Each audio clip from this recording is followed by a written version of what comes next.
కరుణా సంపన్నుడా, ధీరుడా, సుకుమారుడా, నీ ప్రభావ మహిమలనే నిరంతరం నేను ప్రకటించెదా. కరుణా సంపన్నుడా, ధీరుడా, సుకుమారుడా, నీ ప్రభావ మహిమలనే నిరంతరం నేను ప్రకటించెదా.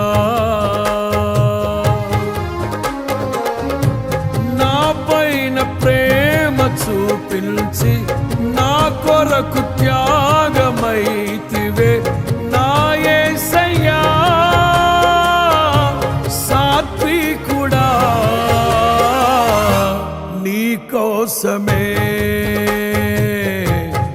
నా జీవితం, నీ కోసమే నా జీవితం. కరుణా సంపన్నుడా, ధీరుడా, సుకుమారుడా, నీ ప్రభావ మహిమలనే నిరంతరం నేను ప్రకటించెదా.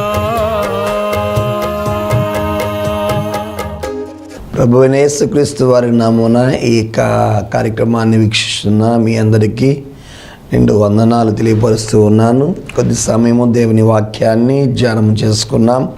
పరిశుద్ధమైన దేవుని గ్రంథముల నుంచి 1 పేతురు పత్రిక 4వ అధ్యాయము 12వ వచనాన్ని చదువుకున్నాం. ప్రియులారా, మిమ్మును శోధించుటకు మీకు కలుగుచున్న అగ్ని వంటి మహాశ్రమను గూర్చి మీకేదో ఒక వింత సంభవించినట్లు ఆశ్చర్యపరకుడి. క్రీస్తు మహిమ బయలుపరచబడినప్పుడు మీరు మహానందముతో సంతోషించు నిమిత్తము క్రీస్తు శ్రమలలో మీరు పాలువారైనంతగా సంతోషించుడి. పరిశుద్ధమైన లేఖన భాగముల్లో చూసినప్పుడు, ప్రియులారా, మిమ్మల్ని శోధించుటకు మీకు కలుగుచున్న అగ్ని వంటి మహాశ్రమను గూర్చి మీకేదో ఒక వింత సంభవించినట్లుగా ఆశ్చర్యపడవద్దని చెబుతూ ఉన్నాడు. అపోస్తులుడైన పేతురు గారు రాస్తున్న ఈ మాటల్లో చూసినప్పుడు, మనకు వస్తున్న శోధనలు మహాశ్రమల వంటి శ్రమలు బట్టి మనము నిరుత్సాహముతోనూ ఉండకుండా, శ్రమలు వచ్చినప్పుడు, బాధలు వచ్చినప్పుడు, అనారోగ్య పరిస్థితులు వచ్చినప్పుడు, శోధనలు వచ్చినప్పుడు, అలాంటప్పుడు కూడా మహానందముతో సంతోషముగా ఎంచుకోండి అని చెబుతున్నాడు. దానిలో, ఆ శ్రమలలో, ఆ శోధనల్లో క్రీస్తు మహిమ బయలుపరచబడుతుందని సెలవిస్తూ ఉన్నాడు.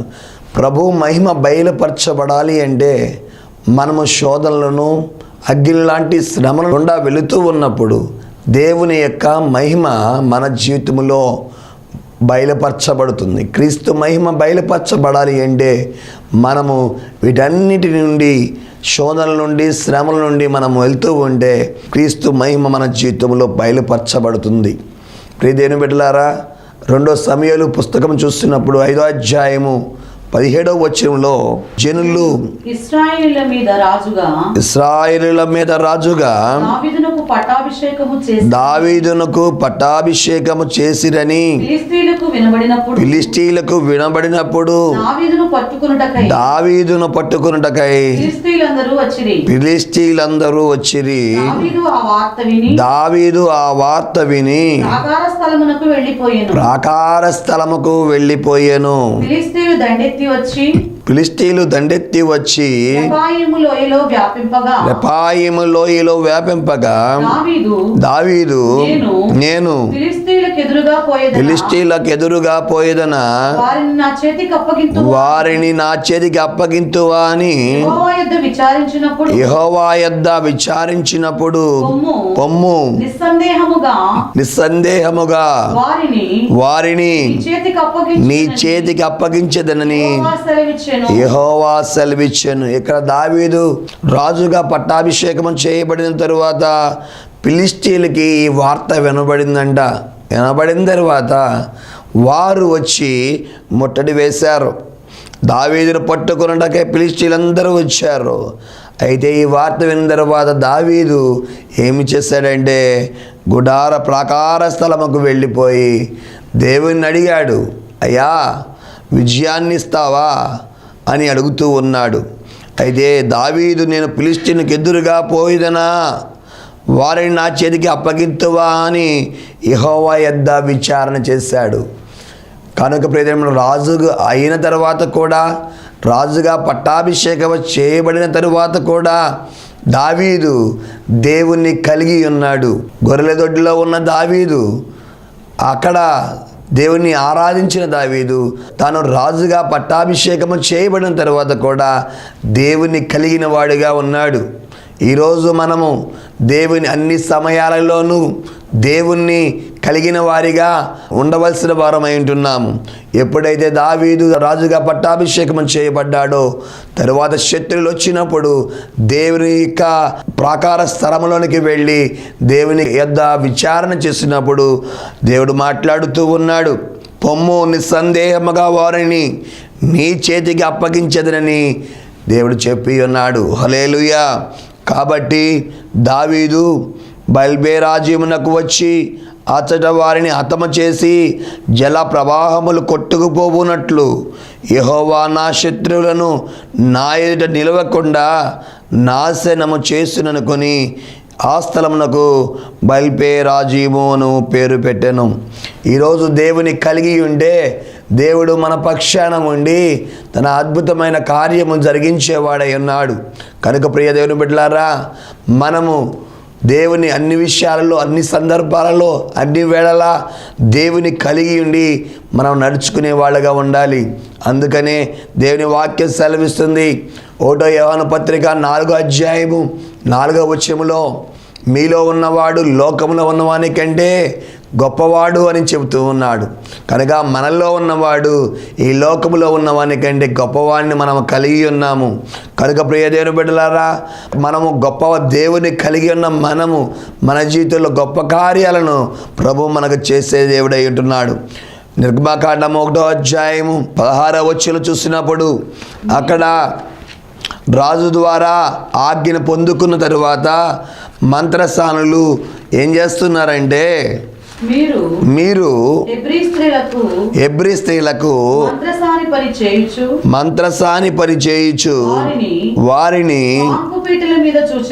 కాన్పు పీటల మీద చూచినప్పుడు మగవాడైన ఎడల వారిని చంపుడి, ఆడదైన ఎడల దాన్ని బతకనీయుడని వారితో చెప్పాను.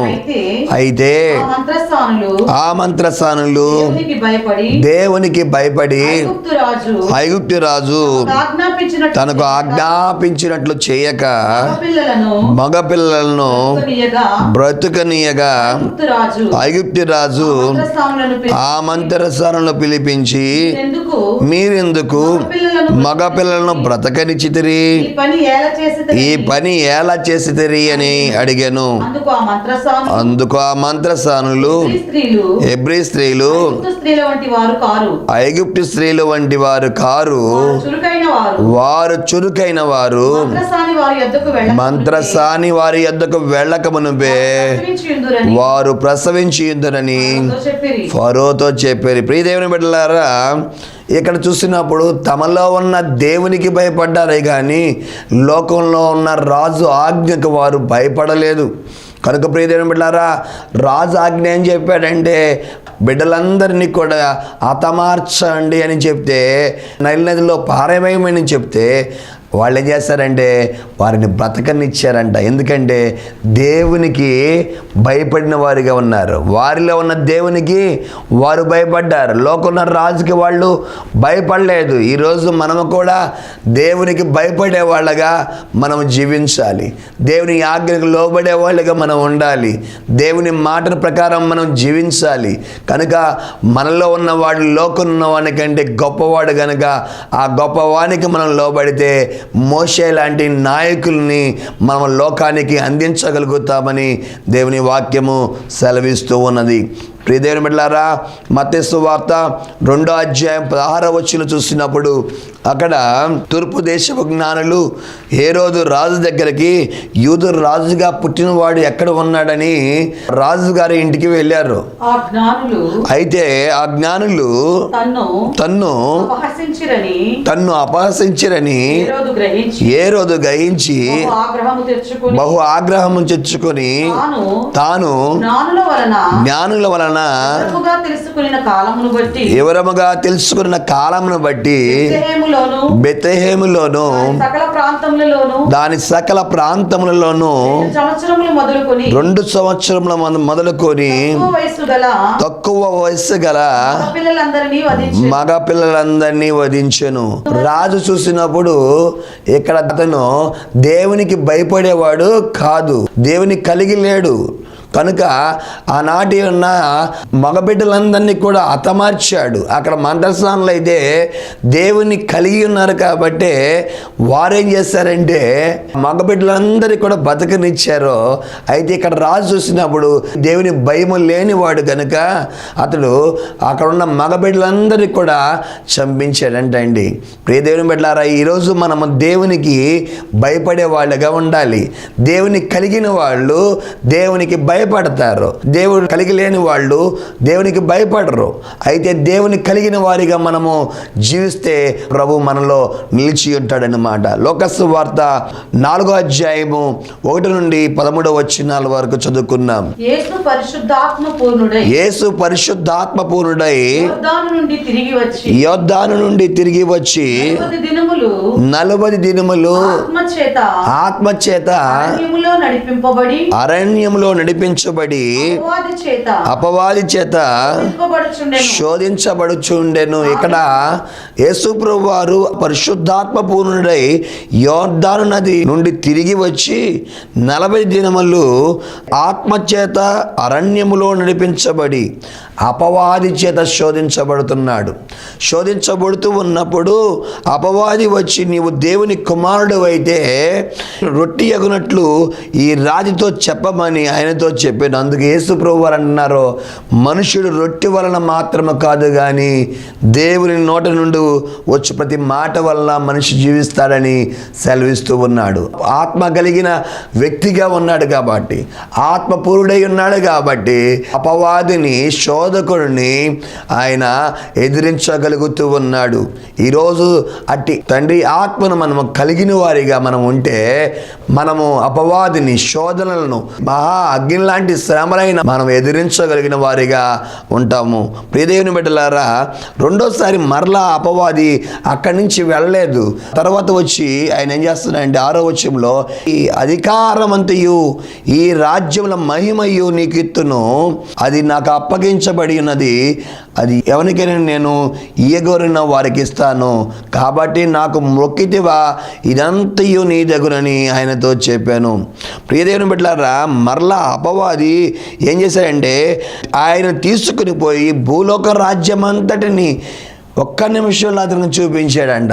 ఈ రాజ్యాలన్నీ నీకు ఇస్తాను అని చెప్పి అన్ని చూపిస్తే అలా శోధిస్తూ ఉంటే నీ దేవుడైన ప్రభువుకే మొక్కి ఆయన మాత్రమే సేవించాలని ప్రభువైన యేసుక్రీస్తు వారు సెలవిచ్చారంటండి.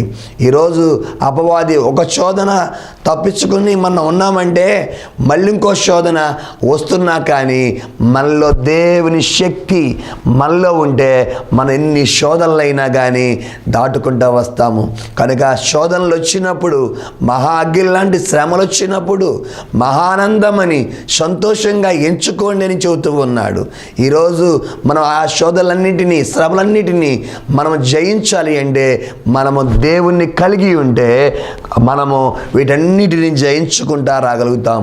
యేసు ప్రభువు వారు ఆయన పరిశుద్ధాత్మ పూర్ణుడై ఉన్నాడు కాబట్టి, ఆత్మశక్తి కలిగిన వాడిగా ఉన్నాడు కాబట్టి అపవాది ఎన్ని రీతిలుగా శోధించినా ఆ శోధకుడిని ఏం చేశాడు, జయించుకుంటూ వస్తున్నాడు. ఇప్పుడు 2 సార్లు జయించాడు. అయితే 3వసారి మరలా అంటున్నాడు అపవాది ఏమనంటే ఎత్తైన శిఖరం మీదకి తీసుకువెళ్ళి నీవు దేవుని కుమారుడు అయితే ఇక్కడి నుండి దుముకుము అని అంటున్నాడు.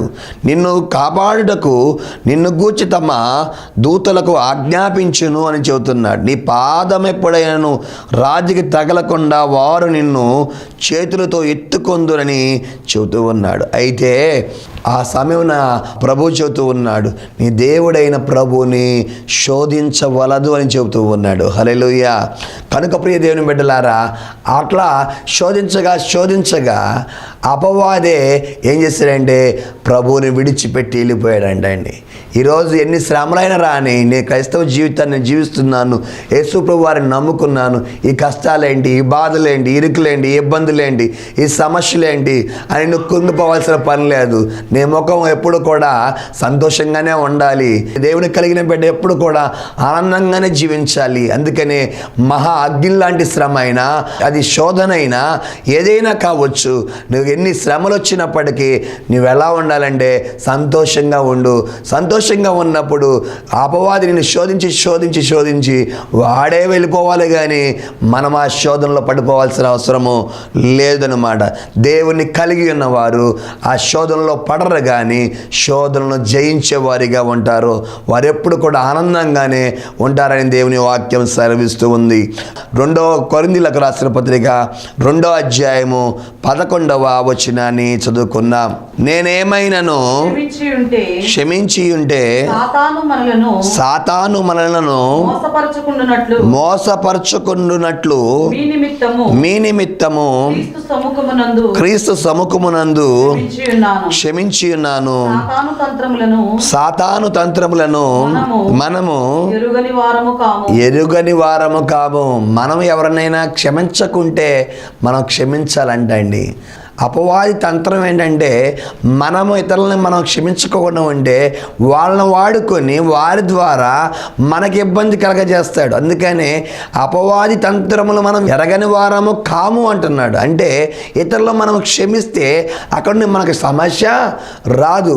అయితే క్షమించని వారం అయితే అపవాది ఏం చేస్తాడంటే వాళ్ళ దగ్గర నుంచి మన మీద దాడి చేయడానికి అవకాశం ఉంటుంది. అందుకనే ఇక్కడ అపోస్తలుడైన పౌలు కొరింథీలో ఉన్న సంఘానికి రాస్తూ, నేనైతే క్షమించి ఉంటే సాతాను మనల్ని మోసపరచుకున్నట్లు మీ నిమిత్తము క్రీస్తు సముఖమునందు క్షమించి ఉన్నాను. ప్రతి ఒక్కరిని నేను క్షమిస్తున్నాను అంటున్నాడు. ఎందుకంటే అపవాది తంత్రం ఏంటంటే క్షమించలేని వ్యక్తి ఎవరైతే ఉన్నారో వారిలో ఎదుటి వ్యక్తుల్లో వాడు ప్రవేశిస్తాడు. గనక ఈరోజు అపవాది తంత్రం ఎరిగిన వారమై మనం క్షమించగలిగిన మనస్సు కలిగిన వారిగా మనం ఉండవలసిన వారమై ఉంటున్నాం. కనుక ప్రియ దేవుని బిడ్డలారా, ఆనాడు దావీదు ఎలాంటి మనస్సు కలిగిన వారై ఉన్నాడంటే క్షమించగలిగిన మనస్సు కలిగిన వాడై ఉన్నాడు. కనుక ప్రియ దేవుని బిడ్డలారా, ఆయన శత్రువులు వచ్చినప్పుడు కూడా వారి మీద జయాన్ని పొందుకున్నాడు. వారందరినీ కూడా హతమార్చి రక్తము జల ప్రవాహం వలె ప్రవహించిందంటండి. ఆ విధముగా నువ్వు లేచి వెళ్ళు, నిస్సందేహముగా నీకు నేను విజయాన్ని ఇస్తానని ప్రభు చెప్పి ఉన్నాడు. కనుక మనము అట్టి మనస్సు కలిగిన వారైతే అపవాది కుయుక్తి, అపవాది తంత్రమును మనం ఎరిగిన వారం కనుక మనము క్షమించగలిగిన మనస్సు మనలో ఉండాలి. కనుక అందుకని అంటున్నాడు యోహాను సువార్త 15వ అధ్యాయము 5వ వచనములు చూసినప్పుడు, ద్రాక్షావళిని నేను, తీగలు మీరు, ఎవడు నా యందు నిలిచియుండునో నేను ఎవని యందు నిలిచియుందునో వాడు బహుగా ఫలించును అంటున్నాడు. అంటే ద్రాక్షావళి మన ప్రభువు, తీగలు మనము. అయితే తీగే ద్రాక్షవల్లిలో నిలిచి ఉంటే ఎలా ఫలిస్తుందో అలాగే మనము కూడా ఫలించాలి అంటే, మనం కూడా అభివృద్ధి అవ్వాలి అంటే మనము ఆయనలో మనం ఉండాలి, ఆయన కలిగి ఉండాలి. కనుక ఆయన కలిగి ఉంటే మన జీవితము ఫలింపు అవుతుందని దేవుని వాక్యము సెలవిస్తుంది. యోహాను సువార్త 8వ అధ్యాయము 36వ వచనం చూసినప్పుడు, కుమారుడు మిమ్మును స్వతంత్రులుగా చేసిన ఎడల కుమారుడు మిమ్ములను స్వతంత్రులుగా చేసిన ఎడల మీరు నిజముగా స్వతంత్రులయ్యుందురు. మీరు నిజముగా స్వతంత్రులయ్యుందురు. కుమారుడైన యేసుక్రీస్తు వారు మనల్ని స్వతంత్రులుగా చేసిన ఎడల నిజముగా స్వతంత్రులుగా ఉందుము. మన కుమారుడైన యేసుక్రీస్తు వారు తండ్రి అయిన దేవుడు తన కుమారుని లోకానికి పంపించి ఉన్నాడు.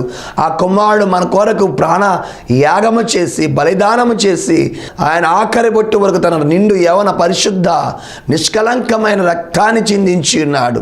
ఎవరైతే ఆ ప్రభుని ఆ కుమారుని నమ్ముకున్నారో ఆ కుమారుడు మనందరినీ పాప విమోచన కలిగించి స్వతంత్రులుగా చేసి ఉన్నాడు. కనుక ప్రియదేవుని బిడ్డలారా, ఆయన నమ్ముకోండి. ప్రభు అయిన యేసుక్రీస్తు వారిని ఆ కుమారుని ఎవరైతే నమ్ముకుంటారో వారి జీవితాల్లో వారి కుటుంబాలు స్వతంత్రులుగా ఉంటారని దేవుని వాక్యం సెలవిస్తుంది. అప్పుడు వారు ప్రభుతో కలిసి ఉంటారో వారి జీవితాలు ధన్యమవుతాయని దేవుని వాక్యం సెలవిస్తుంది. ఎఫెసీయులకు రాసిన పత్రిక 2వ అధ్యాయము 6వ వచనాన్ని చదువుకున్నాం. క్రీస్తు యేసునందు ఆయన మనకు చేసిన ఉపకారము ద్వారా అత్యధికమైన తన కృపా మహదైశ్వర్యమును రాబోవు యుగములలో కనపరచు నిమిత్తము క్రీస్తు యేసునందు మనలను ఆయనతో కూడా లేపి పరలోకమందు ఆయనతో కూడా కూర్చుండబెట్టెను. హల్లెలూయా. క్రీస్తు యేసునందు ఆయన మనకు చేసిన ఉపకారము, ప్రభు ద్వారా మనకు పొందుకున్న ఉపకారం ఏంటంటే అది అత్యధికమైన తన కృపా మహదైశ్వర్యము రాబోయే యుగంలో కనపరచు నిమిత్తము. ఇలా మనందరం ఉన్నామంటే ఈ విధంగా జీవిస్తున్నామంటే ఆయన చేసిన ఉపకారము, అదే ప్రాణదానము. మనం చనిపోవలసిన స్థితిలో ఆయన మన కొరకు ప్రాణాన్ని పెట్టి ఉన్నాడు. కనుక ప్రియదేవుని బిడ్డలారా, మన స్థానాన్ని ఆయన తీసుకొని ఆయన స్థానాన్ని మనకిచ్చి ఉన్నాడు. కనుక క్రీస్తు యేసునందు మనలను ఆయనతో కూడా లేపి పరలోకమందు ఆయనతో కూడా కూర్చుండబెట్టే సమయం ఉన్నదంటండి. కనుక ఆయన చేసిన ఉపకారము అంత ఇంత కాదండి. ఆయన నిండు యవన పరిశుద్ధ రక్తాన్ని మన కొరకై చిందించి బలిదానం అయ్యాడు. కనుక ఎవరైతే ఆ ప్రభువుని హృదయంలో చేర్చుకుంటారో వారి జీవితాలలో ధన్యమవుతాయి. వారికి ఈ ఉపకారం ఏంటంటే ఆయన మధ్యాకాశంలోకి రాబోతున్నాడు, పరలోకానికి వెళ్ళాడు, మళ్ళీ రాబోతున్నాడు. ఆయన రాబోతున్నప్పుడు మధ్యాకాశంలోకి రాగానే సమాధుల్లో ఉన్న వారందరూ మొదట లేస్తారంట. సజీవులుగా ఉన్న మనము తర్వాత ఎత్తబడతాం మహిమ శరీరంతో దేవుని వాక్యం సెలవిస్తుంది. కనుక మనకి ప్రభు చేసిన గొప్ప ఉపకారము ఈ ఉపకారం అన్నమాట. కనుక ప్రియదేవుని బిడ్డలారా, మరొక మాట మనం చదువుకుని మనం ముగించుకుందాము. మత్తయి సువార్త 5వ అధ్యాయము 14వ వచనం చూసినప్పుడు మీరు లోకమునకు వెలుగై ఉన్నారు అని చెబుతూ ఉన్నాడు. మనము ఎప్పుడైతే ప్రభు అయిన యేసుక్రీస్తు వారిని మనం కలిగి ఉంటామో మనం వెలుగుగా ఉంటాం. మనలో ప్రభువే నిలిచి ఉంటాడు, మనతో ప్రభువే నడుస్తాడు. కనుక ప్రియ దేవుని బిడ్డలారా, మనం ప్రభు అయిన యేసుక్రీస్తు వారిని కలిగి ఉంటే మనం వెలుగుతోనే ఉంటాము. మన కుటుంబాలు వెలుగుతో నింపబడతాయి. అపోస్తలుడైన పౌలయ్య అంటున్నారు, ఎప్పుడు నేను బలహీనున్నో అప్పుడే నేను బలవంతుడిని అంటున్నాడు. మన బలహీనతలు వచ్చినప్పుడు మనం కుంగిపోకుండా బలవంతుడైన మన ప్రభు వైపు చూస్తూ ఉన్నట్లయితే బలాన్ని మనకిచ్చే ప్రభు మనకు ఉన్నాడు. కనుక అటువంటి మహాభాగ్యాన్ని దేవుడు మనకిచ్చి ఉన్నాడు. కనుక నేను ఎప్పుడు బలహీనుడున్నో అప్పుడే బలవంతుడిని. బలహీనురాలుగా నీవు ఉన్నట్లయితే శోధనల చేత కొట్టుమిట్టాడుతూ ఉంటే ఈ రోజున ప్రభువుకి నీ జీవితాన్ని అంకితం చేసుకో. ప్రభు వైపు చూడు, ప్రభువులో నడుచుకో. కనుక ప్రభువులో ఆనందించు, సంతోషించు. నీ శోధనల నుంచి, అగ్ని వంటి శ్రమల్లోంచి నేను విడిపించగలిగిన శక్తివంతుడైన దేవుడు ఉంటున్నాడు. దేవుడు ఈ మాటలు దీవించి ఆశీర్వదించి మన వెనుకల్లో వర్ధిల్ల చేయునుగాక. ఆమెన్. కృపా కార్యక్రమాలుగా తండ్రి, దయావాత్సలు గల దేవా, ఈనాటి వర్తమానం విన్న ప్రతి ఒక్కరి జీవితంలో నీ గొప్ప కార్యాన్ని జరిగించి మహిమగల నీ సన్నిధితో నడిపించమని, వారు ఎదుర్కొన్న ఏ శోధనైనా, ఏ అగ్ని లాంటి శ్రమ అయినా వాటన్నిటి నుండి విడుదల దయచేసి ఎల్లప్పుడూ ఆనందంగా సంతోషంగా నిన్ను కలిగి జీవించినట్లుగా కృప చూపించమని నజరేయుడైన యేసుక్రీస్తు వారి పేరట ఈ మనవి వేడుకుంటూ ప్రార్థన చేస్తున్నాను తండ్రి. Amen, amen, amen. ఈ వర్తమానం మీకు ఆశీర్వాదముగా ఉన్నదని భావిస్తూ ఉన్నాం.